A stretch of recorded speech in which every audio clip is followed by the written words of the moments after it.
Probes and scouting ships found another species on the edge of the galaxy.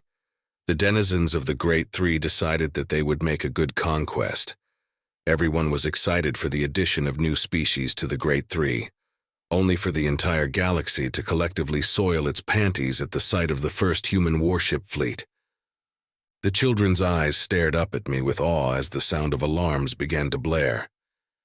The Great Three expected to come across an odd Deathworlder species that only recently ascended to the stars. A Skakandi invasion fleet assembled at humanity's borders. A few dozen panicked transmissions and hastily garbled swear words later, the very same fleet returned home telling a harrowing tale of how they miraculously managed to bullshit their way out of what would likely have been the most embarrassing military defeat in galactic history. A squad of soldiers charged past us, each one readying their pulse rifles. You see, the Skakandi were expecting Deathworlders, a harrowing fight and a decent battle. They were not expecting a fleet 20 times their size. They were not expecting every warship to be armed more heavily than most planetary defense networks. They were also not expecting a species whose engineering ability allows their warped sense of scale to field ships that were nearly 3 times the galactic average in size. They also were not expecting a race of battle-hardened war veterans who now had, count them, 3 vassal states under their command, plus a full species extinction under their victory belt. The ship shook as the shields took a hit. The first contact was supposed to be the Skakandi warfleet entering a system, fighting off the locals and then grabbing a few slaves for the Empire. The Skakandi instead encountered 6 human battleships, an entire support fleet and a lone colony that it was protecting. These warships outranged, outgunned, and outclassed their slaver fleet 10-1, and this was nothing more than a local colony defense fleet. Panic immediately gripped the Great Three. Sanity, or at least something that resembles sanity, took hold of the Great Council and they ceased all invasion plans or attempts at further antagonization. I gladly had the children's full attention with my history tale as the sight of 5 soldiers struggling with a captured general passed us in the background. This, as it turns out, was a very smart thing to do, as barely 2 months after the Skakandi first contact, a human warship fleet was encountered by scouts on the edge of Ramakai territory. The human warship fleet had nearly 2,000 ships, half of which were larger than most of the Ramakai battleships. Humans also had a new concept for warfare called the sentry cruiser, which was the essence of a giant gun with engines. It could wipe out half the fleet with one shot. Alarms blared as an explosion rocked the ship's hull. The Great Three were quick to ensure measures to placate the humans, or at the very least make borders clear and simple. Diplomatic teams were sent through and a peace accord was created with humanity. This, of course, didn't stop the Great Three from attempting covert operations to seize humans as slaves. You see, the Great Three is a term colloquially used to describe the 3 largest slaver empires in the galaxy. See, the Great Three were 3 slaver empires that teamed up together and used their power and resources to enslave half the galaxy. An angry, untranslated message hastily garbled itself through the intercom. I quickly used a remote to block the transmission and shut it up. Because of their influence and aggression, half of the galaxy's history and culture has been effectively erased. The Great Three took exceptional lengths to close ranks and try keep humans out, telling them lies and falsehoods to keep the humans out of their business. Because you see, the humans are freaks of nature within their own freak of nature. They're Deathworlders, you see. Oh, Deathworlders aren't abnormal? Well, the Skakandi come from a Class 1 Deathworld, while the humans come from a Class 9 Deathworld. The children gasped in awe as I continued to keep their attention through the chaos. Well, now we understand each other. Their warships, what we consider cruisers, are to them barely destroyers. Their Titan-class warships we encountered were actually just their standard-issue dreadnoughts. Apparently humans have this thing where they lack any sense of scale, and have the engineering prowess to express it. Not only this, but they strip mine entire planets to get their resources, and they do it with 10 times the speed and efficiency that we do. The kids smiled. A sparkle in their eyes I never thought I'd ever see crossed their faces as we entered slipspace. So who are the Great Three? Well, the Skakandi are tyrants who use slaves for labor. The Ramakai are insectoids who not only use slaves for labor but also food sources. The Imakaiko are the worst, though. They're just tradesmen. They see others in the galaxy as little more than a business opportunity, and they enjoy doing very bad things that I can't say in front of kids to their slaves." The kids booed at my statement, and I waved them to be quiet. "But this is why we are here. The humans, you see, they hate slavery.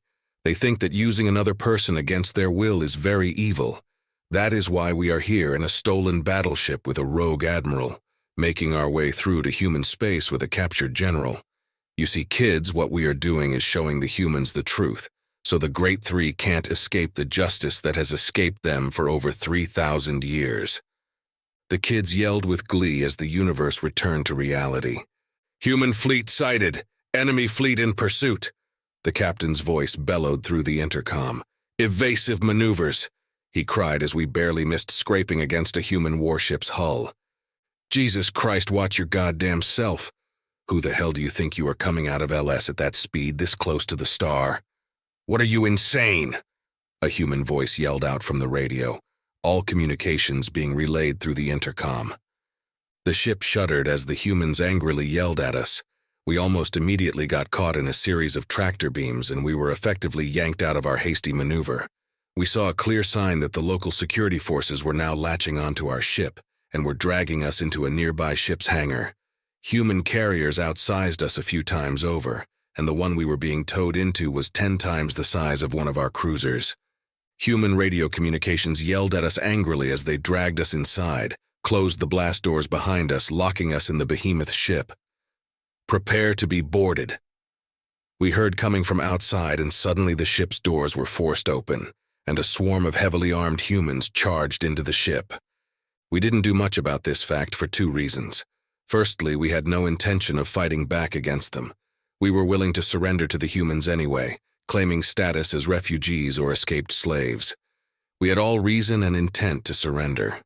The second reason was the shell shock from them boarding us and flooding the ship as fast as they did. Even if we intended to fight back, there was no chance if we fought back. Within a minute of the hangar doors being closed, I had 24 humans with rifles and weapons sweeping the cargo hold where I was with the children. Humans were more than just a little surprised at the sight of a few disarmed soldiers of many different races, a captured general and cargo hold containing children. They were bewildered as to what the hell had just appeared on their front door. Before any human officer could ask what was going on, they got their answer. "Unidentified warship fleet entering the system. 200 ships, cruiser class and lower." A human voice spoke over the intercom. I laughed at that. Silly human, those aren't cruisers, they're battleships." One of the humans, holding a data pad of some kind, looked at me with confusion. Seriously? That's not a battleship. It's too small."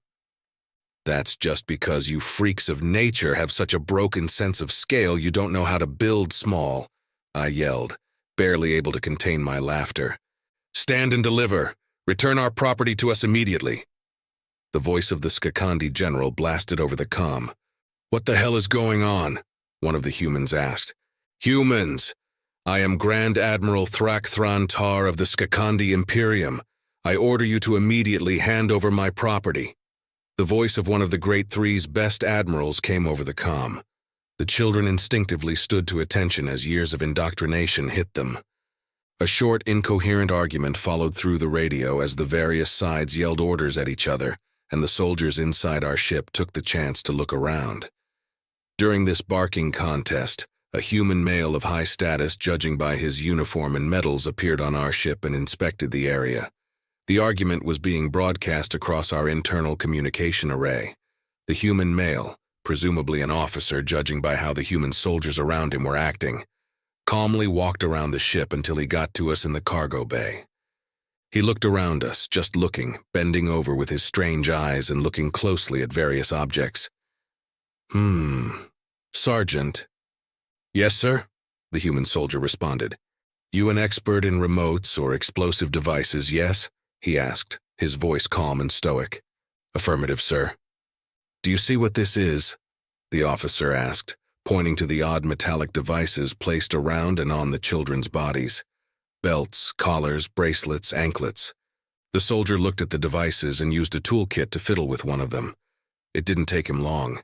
and one of the collars popped off one of the children's necks. The child squealed in terror and clawed at his neck, then became shocked, surprised, and elated all at once that it was off him.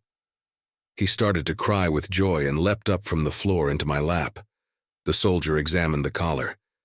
"It's a remote-controlled shock collar with an explosive charge, sir, designed to sever the neural connection to the body. It's a weird design, but it's easy enough to sever the connection to the remote control network and disable the explosive. Kinda childish compared to the ones the Ravati pirates used, really.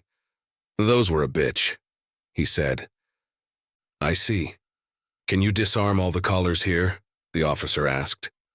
"Will do, sir." The soldier replied and started working away.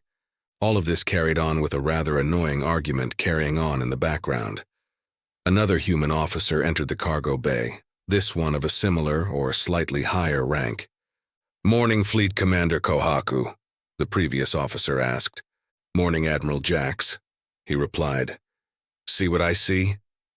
The fleet commander looked around the room and picked up one of the disabled collars to examine it. "Looks to me like a gaggle of escaped slaves aboard a stolen warship, using us as their shield, Commander. Looks to me like the so-called Great Three lied to us." "Our spies in the council were right. All the intel they got was golden," Jax replied. The admiral and fleet commander walked close to me, still holding a crying child while a human soldier attempted to disarm my own collar. We shared a glance, a knowing look in the eyes, and passive conversation as my aged expression, scars, and stressed appearance told them everything. "Fleet Commander, I will contact the fleet and inform Congress. We found a new slaver empire we need to burn," Admiral Jack said. "I say for the last time, humans, you are harboring criminals. Return to us our property immediately." The Skakandi admiral's grating voice kept yelling over the comm. "And someone bring me that blowhard's head on a stick," he yelled and left the room. "This is Fleet Commander Kohaku to all ships. I'm about to send you a few photos through the intranet. Take a close look at it and tell me if the Skakandi warfleet there deserves to exist," he said, then pressed some buttons on his wearable computer. The human soldiers on wearables, heads-up displays, and computer terminals all beeped in tandem, and the soldiers looked at it. It was a series of photographs of both myself and the children, close-ups of scars, bruises, beating marks, and scratches, along with close-ups of the collars and explosive devices. A few tense moments passed with the Skakandi admiral still berating them. "All ships set to maximum fire," came a barked order over the comm. 30 seconds later, the fleet of 200 warships was reduced to slag. The Skakandi admiral was caught shortly after, and the humans used what they called enhanced interrogation techniques to get the locations of fleets, homeworlds, and slave farms. 6 months. That's how long it took the humans to collapse the Great Three. An empire that stood for over 3,000 human years was toppled and brought to its knees in 6 months. Human warship fleets were many times more numerous and heavily armed than intelligence ever suggested, and human infantry and ground troops put up a significantly more vicious fight than anyone expected. Capitals fell, homeworlds burned. Within 6 months, all of the galaxy's slaves tasted freedom since the Great Three found them.